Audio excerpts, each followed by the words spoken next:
Hey guys, this is Shawn Sanders. Thank you so much for clicking on to this video. Hit that like button, subscribe, tell a friend about me, and just so that you know, you can find me on other social media platforms. You can check me out here on YouTube. You can check me out on Periscope. You can check me out on Twitter and Instagram, which is now I am posting my pictures of my new puppy Milo. You can check me out on those social media platforms. Same name, keeping it simple. So happy Sunday. I hope everybody's having a wonderful day. It is beautiful out here in Northwest Indiana, Chicagoland area. I'm just coming from church and I figured it would be a good time for me to do a video. I'm thinking to myself, how am I supposed to get to my 1,000 subscribers if I don't give you guys videos, right?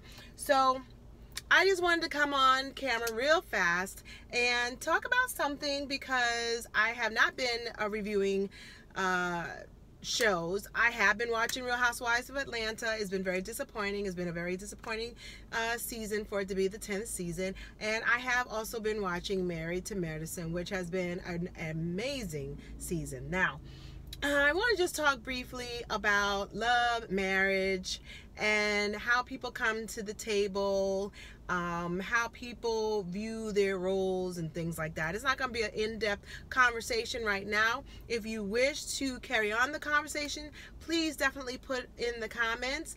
And also, if you want me to go in a little deeper on this subject, I will definitely make another video. So, you know, I watched the reunion, part 1 and part 2, and, you know, it's really sad to see Dr. Simone and Cecil divorce, and it really impacted the ladies that she has decided to file for divorce. And then, of course, the ongoing issue with Quad and Dr. Gregory.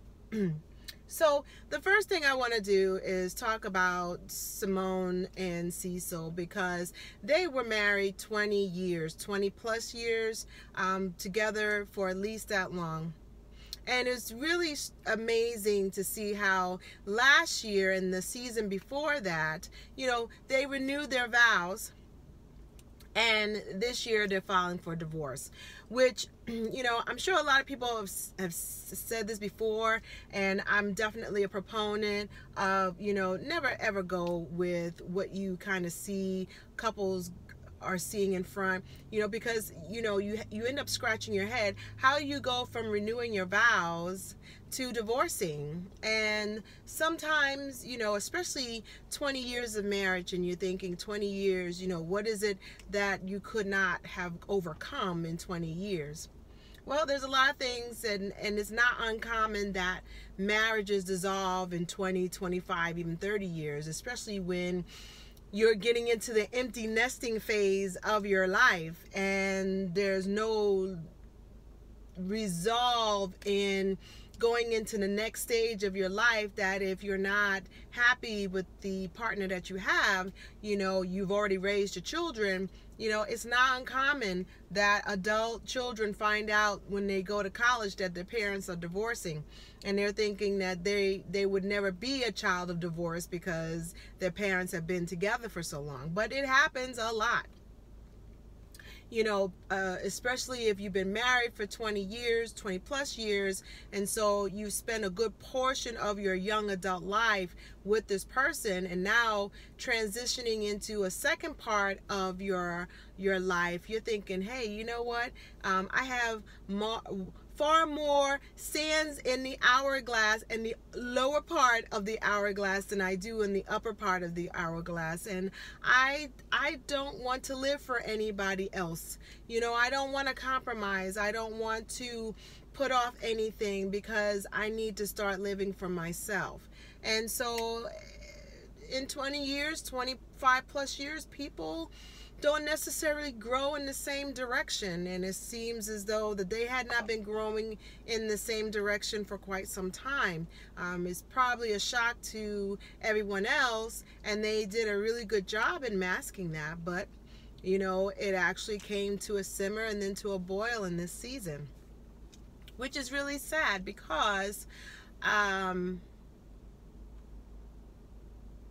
you would think that relationships can stand the test of time if they are able to withstand 20 years of marriage. And I'm saying that as someone, I've been married 24 years. I've been together with my husband for 25, and we've known each other 30 years. I've known him since I was 17, but we didn't start dating until much later. And I will say this: here's some facts, opinions that I have come up with. And for those of you who have been in long-term relationships, who have been in long-term marriages, even if you're divorced, but you were in a long-term marriage, you can kind of co-sign with me, disagree, and we can have a nice conversation in the comments. There are some things that I have learned that I have tried to impart when I have young people ask me questions about marriage, young couples who are still figuring it all out. There are some things that I have learned in a marriage, and that is there is no such thing as 50-50. I think whoever came up with that whole thing is selling couples a bill of goods that is like snake oil. And I say this because there is always going to be a time where someone is going to pull more weight than the other. It may be financially, it may be emotionally, it may be physically, because in the ebbs and flows of marriage, in the ebbs and flows of life, no one can come in at full capacity. And I say this because, let's just say, me and my husband were going along life and everything is great. You know, I come into the relationship trying to put my 100% in, but my 100% really may be 20% because I'm sick. And so my husband now has to pull the weight. Okay. There was a time where my husband was very sick, and even though we work together, he still is the top producer between the two of us.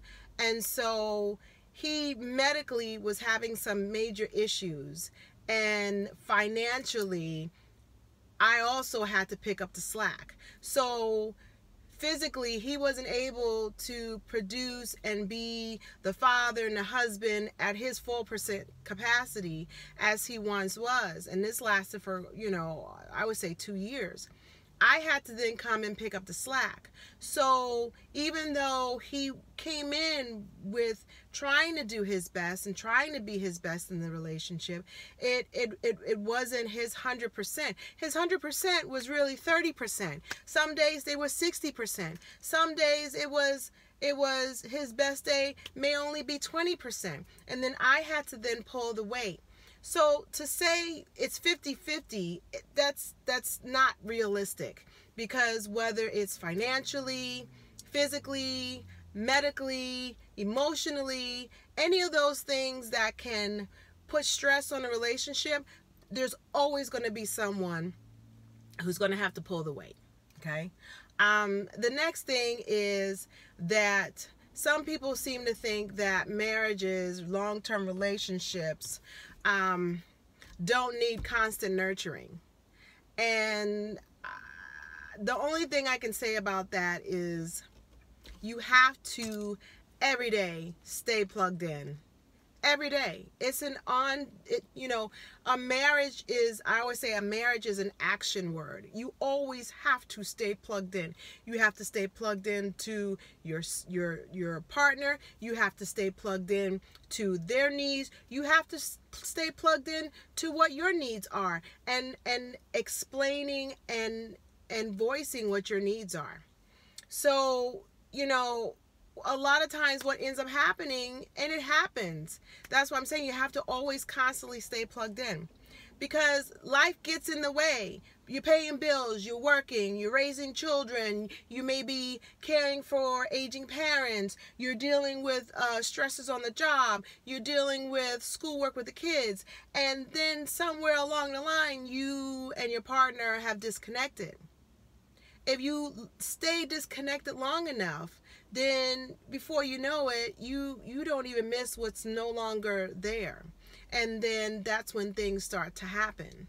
So it's always important to stay plugged in. I've had somebody ask me, because we're going to be celebrating 25 years of marriage next year, am I going to renew my vows? No, because I feel like I renew my vows every day when I wake up and interact with my husband. That's just for me. That's how I view it.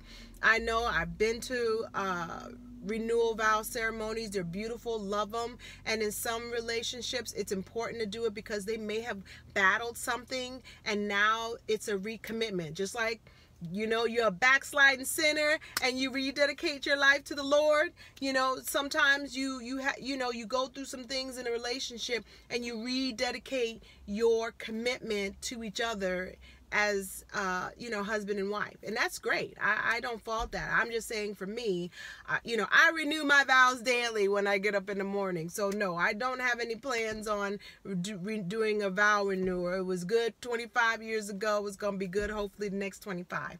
So that's what I have for that. I'm going to come back with another video about quad and Dr. G and babies, but I'm just going to do a direct upload.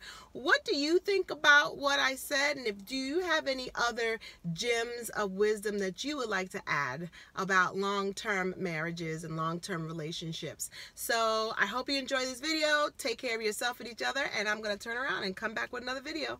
Bye.